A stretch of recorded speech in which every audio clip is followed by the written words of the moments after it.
जी अस्सलाम वालेकुम मेरे दोस्तों। कहते हैं यूं तो घबरा के कहते हैं कि मर जाएंगे, यूं तो घबरा के कहते हैं कि मर जाएंगे, मर के भी चैन ना पाया तो किधर जाएंगे। असम्बलियां तोड़नी, असम्बली तोड़नी, शोर डाला हुआ था। अब असम्बलियां टूट गई हैं। अब बताएंगे क्या करना है। जबकि सरप्राइज एक सियासतदानों से जब एक टपोरी का मुकाबला होता है तो वहां पे सरप्राइज होते हैं बहुत बड़े बड़े। आज तक ये सरप्राइज क्यों नहीं आ सके? क्योंकि कुछ लोगों ने इन सरप्राइजेस को रोका हुआ था। कुछ बंदे जो डिजाइनर थे, जो इस दम्मा चौकड़ी के डिजाइनर थे, जो इसके प्रोटेक्टर थे, उन्होंने रोका हुआ था। जबकि वो अब रोकने के काबिल इसलिए नहीं रहे कि उनकी वर्दियां उतर गई हैं। अब वर्दियां पहनने से मुल्क तबाह हो जाए, वर्दियां उतरने से बचे, तो ये वर्दियों का कसूर नहीं है तो बताएं किसका कसूर है। मुल्क की जो हालत ये कर दी गई है इतने अरसे में, जो इतना कुछ करके मुल्क को तबाही के दहाने पे पहुंचा दिया, बल्कि तबाह कर चुके हुए हैं।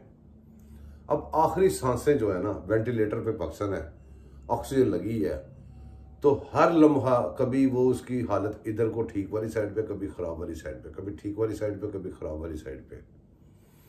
और उससे बड़ा जुल्म ये है कि जो बेड़ागर्क करने वाले हैं उनको अभी तक प्रोटेक्ट किया जा रहा है, अभी तक उनको सपोर्ट की जा रही है।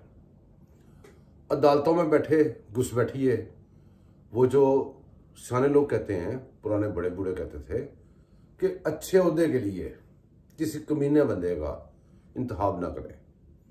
जब भी कोई कमीना बंदा, घटिया आदमी, कोई भी घटिया शख्स जब उसके ऊपर अच्छे ओहदे पे बैठेगा तो उसका बेड़ा गर्क करेगा, क्योंकि उसके अंदर मैं रहती है। मैं यूं, मैं फलां, मैं यूं, मैं ऐसे कर दूंगा, मैं ऐसे कर दूंगा, मैं उसके अंदर बहुत होती है। घटिया बंदी की पहली निशानी ये होती है कि मैं करता है बकरे की तरह।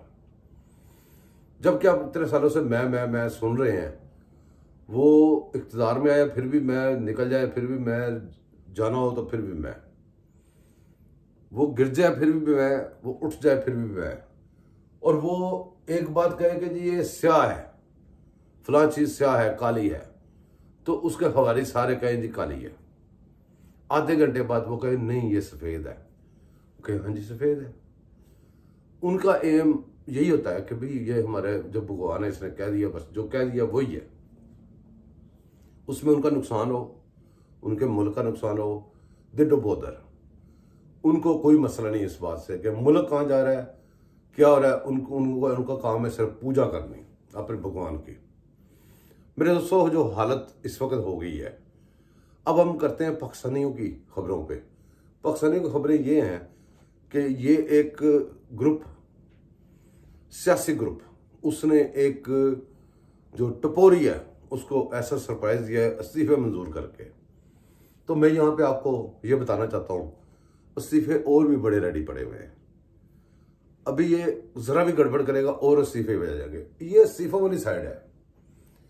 ये जो सियासतदान है इनके पास बड़ी ऑप्शन होती हैं, इनके पास अभी और बहुत सारी ऑप्शन हैं जिनके ऊपर इसके पास इतने इतने सरप्राइजेस पड़े हुए हैं इस बेवकूफ आदमी के लिए। जो आदमी इधर लॉन्च करके करप्शन का एक बाजार खोल दिया गया और कह दिया गया कि करप्शन को हम कंट्रोल करने लगे हैं, और करप्शन करप्शन करप्शन करप्शन रात दिन हो रहा था। मियां नवाज शरीफ लंदन में रह रहा है, मसलसल उसके घर के बाहर ये जो कादियानू है, कादियानूज है, ये जितने भी कादियानी लोग हैं, ये इसके सपोर्टर इमरान खान के, वो मुसलसल उसके घर के बाहर जाके वो ये ना आप कहें कि जी पब्लिक जा रही है। पब्लिक नहीं है। पब्लिक 5-6 लोग पब्लिक नहीं होते। 5-6 लोग मुसलसल वही आ रहे हैं। वही एक वो लड़का है यान अली है, एक दो वो गश्तियाँ हैं, तो उनकी इतनी इतनी जुबान है और इतनी इतनी बगैरती करती हैं वो कि औरत के मुंह से वो बात निकलनी बड़ी मुश्किल होती है, और मुसलसल कर रही है। उसका सब्र का पहाड़ देखें कितना बड़ा है कि वो उनको कुछ नहीं करता। हालांकि कर सकता है, बहुत कुछ कर सकता था, उसने कभी कुछ नहीं किया।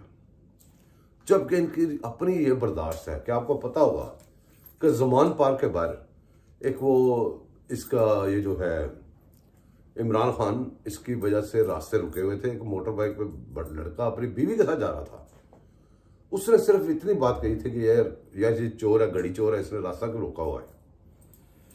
उसके साथ वो सलूक किया गया सड़क के ऊपर, उसकी बीवी के सामने। उसको अरेस्ट भी किया गया।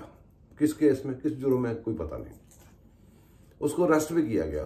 खुद इनकी बर्दाश्त, टॉलरेंस इतनी है, और ये चले हैं सियासत करने।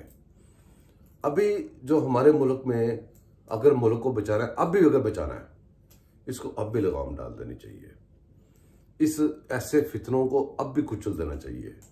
और वो जो फितना लाने वाले हैं, जो आराम से पेंशनें लेके, अपनी मुराद लेके निकल गए हैं। आप मुझे एक बात बताएं, कुछ अरसा पहले अभी वो जो गद्दार बाजवा है, मैं तो गद्दार इसलिए कहूंगा कि उसकी गद्दारी मुल्क से साबित हो चुकी हुई है और खुद भी मान के गया हुआ है।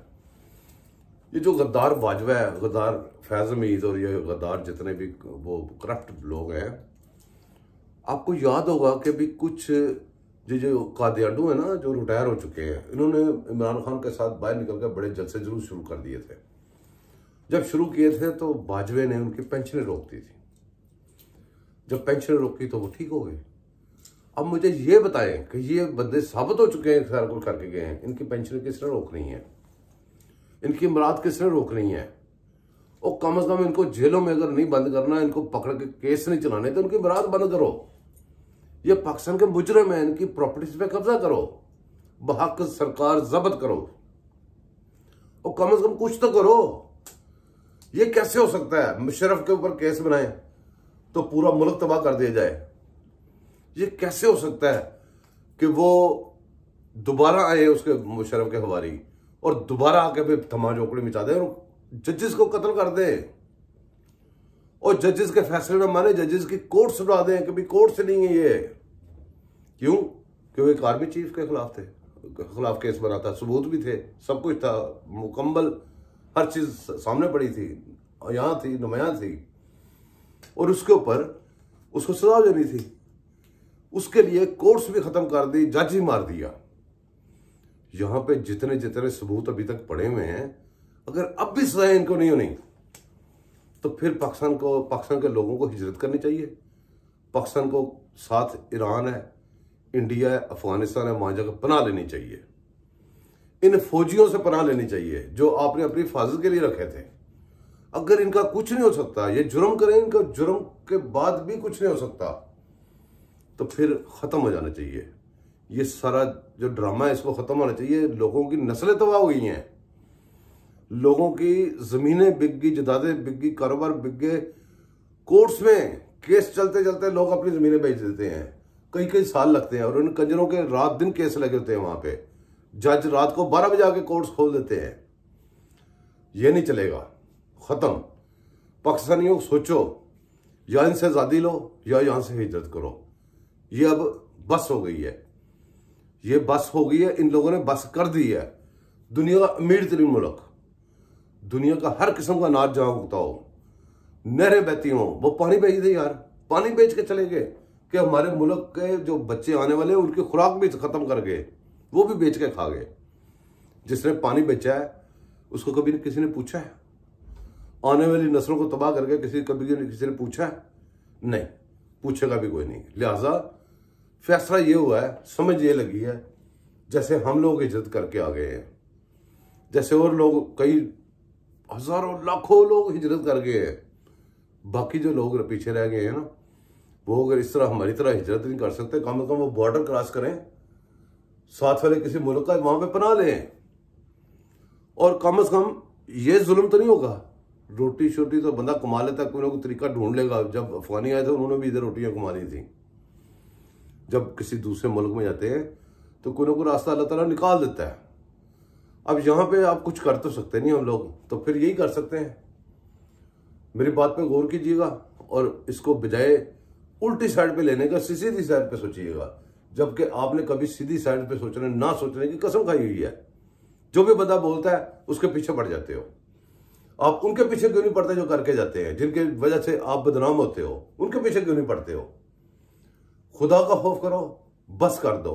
और जो बंदा आके बड़ा अच्छा मुझे एक और बात बताएं, मुझे एक बात और समझ नहीं आती, जबकि एक खास रैंक है उसके ऊपर कादियानी के बगैर जा ही नहीं सकता हमारी फौज में, लेकिन जब ये आर्मी चीफ बन जाते हैं ये सैयद निकल आते हैं। जैसे परवेज मुशर्रफ सैयद था, ये उस वक्त शाह साहब बन जाते हैं इज्जत लेने के लिए। वैसे तो इज्जत होती नहीं है। तो अपने कामों से सैयद बने, अपने नामों से सैयद ना बने। खुदा हाफिज।